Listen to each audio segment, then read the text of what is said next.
invierno. Mientras atendemos también a otras noticias, como la de la aprobación finalmente ayer en sala en el Senado de la así llamada Ley Corta Antiterrorista, proyecto del gobierno para el cual tuvo que conseguir algunos acuerdos.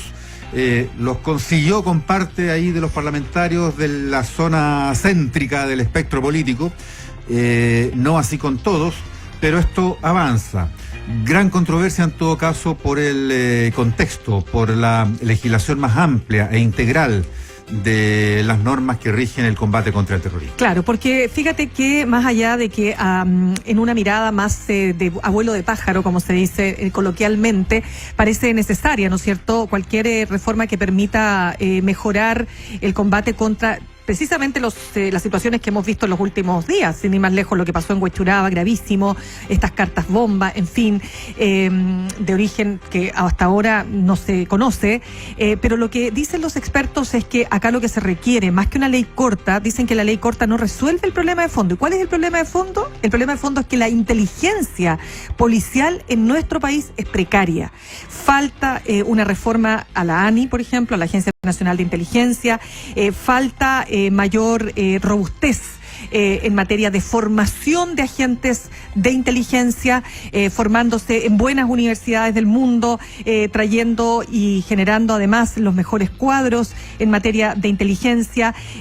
Falta, en definitiva, meterle mano a las capacidades, porque si ustedes piensan que si la inteligencia es, por ejemplo, lo que hizo Carabineros con este profesor Smith, en lo que se ha conocido este fiasco de la operación Huracán, bueno, cuidado, o sea, ese es un ícono de lo que se ha hecho mal en materia de inteligencia. Entonces lo que señalan aquellos que tienen dudas respecto de esta ley corta es que la ley corta no va a generar mejor inteligencia. O sea, tú puedes tener muchos agentes encubiertos y puedes dotar a las policías de muchas facultades, pero si no tienes buenos agentes, sacar nada con tener este tipo de transformaciones. Bueno, yo ya he compartido mi opinión con ustedes y contigo, Mirna, en días anteriores, que es más bien de resistencia frente a lo que tú estás diciendo. Yo creo que los énfasis debieran ponerse mucho más en la persecución de los delitos terroristas que en esa llamada y soñada inteligencia preventiva que jamás en ninguna parte o muy pocas veces en la historia en el mundo ha logrado realmente evitar los atentados terroristas. Finalmente, los grupos se desarticulan para terror de todos cuando los hechos se han cometido y cuando la justicia investiga bajo las normas de la ley, con los debidos contrapesos, con la fiscalización, con rendición de cuentas, por ministerios públicos que no actúan y no se mandan solos, sino deben contar con servicios policiales que también tienen que cumplir con la ley, en decisiones que contrastan los fiscales con jueces de garantía en las primeras instancias, con tribunales orales en lo penales en los juicios, con cortes superiores cuando estos juicios son sancionados en instancias máximas de las judicaturas de los países.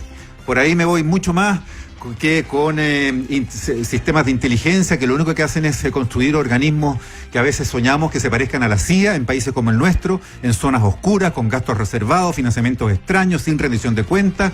Con mucho abuso. Y con mucho abuso, con mucho riesgo de que se vulneren derechos. Claro. El costo de lo que estoy planteando, y esto está en los análisis internacionales, es que a veces hay que actuar cuando los hechos han ocurrido, con las consecuencias que esos hechos pueden tener. Mi temor es que cuando se construyen aparatos gigantes para prevenir, en ese entendido se mal actúa vulnerando derechos de terceros, a veces inocentes, dotando a estos organismos de atribuciones que no corresponden en democracia. Ese riesgo está. Ahora, si se construye algo fantástico y con todas las precauciones para que esas cosas no ocurran, fabuloso, pero me temo que el riesgo es muy alto en esa dirección. Bueno, otro tema que no queremos dejar pasar, ya lo vamos a estar profundizando, tiene que ver con la llegada sorpresiva de uno de los dos jóvenes que permanecía en Malasia. Estamos hablando de Fernando Candia. Recordemos este hecho que los mantuvo en prisión durante casi un año y medio por una situación ocurrida en agosto de 2017, cuando muere un ciudadano malasio, Yusani, ciudadana, porque era una persona transgénero, Yusani bin Ischak. Ishak, ¿no es cierto?, que tras un confuso incidente con estos dos jóvenes chilenos, Felipe Sadiax y en este caso Fernando Candia, se termina generando la muerte de esta persona, son detenidos, van a la cárcel, comienza un juicio larguísimo, primero enfrentan la pena de muerte, era la pena más probable, gracias a la acción, ¿no es cierto?, de la abogada que tuvieron, logran reducir entonces todo lo que era un panorama absolutamente aciago, terrible, incierto, en condiciones además paupérrimas en las que ellos se encontraban, y ayer sorpresivamente llega a Chile Fernando Candia pese a tener arraigo. Entonces uno se pregunta, bueno, ¿cómo salió del país? Fíjense ustedes que cuando uno quiere hoy día, y esto es súper simple, ustedes se van a TripAdvisor, por ejemplo, y quieren saber qué pasa en Malasia, porque siempre que uno va a un país que no conoce y que es muy distinto a nuestra realidad occidental, hay que fijarse cuáles son las leyes.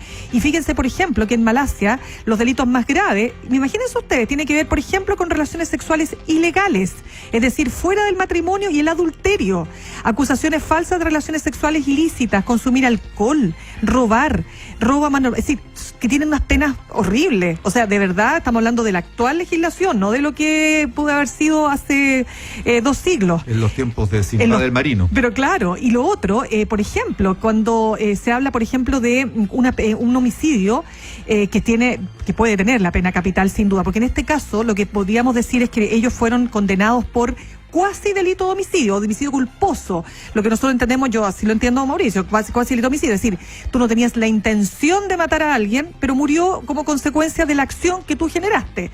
Bueno, pero eso ha sido tremendo porque ellos, ya lo decía, ¿no es cierto?, tuvieron que enfrentar este juicio donde todo era incierto, y finalmente él ayer en esta conferencia de prensa, que de manera bastante particular, diríamos, la da en la Municipalidad de La Florida, él finalmente señala que se tomó esta decisión porque la Fiscalía estaba empeñada en, podríamos decir, casi hacerles la vida imposible. Sí, yo no sé qué puede pasar con ellos en el futuro, porque son prófugos entonces del sistema judicial de Malasia. Claro. Es más de alguien se ha preguntado en estas horas cómo se puede entender, o que habría que imaginarse más bien, cómo entenderá la Fiscalía de Malasia o los mismos jueces de Malasia el que un prófugo de la justicia de Malasia, que estaba enfrentando una situación de condena y de arraigo y de medidas cautelares, pudiera no solo huir del país, cruzar una frontera,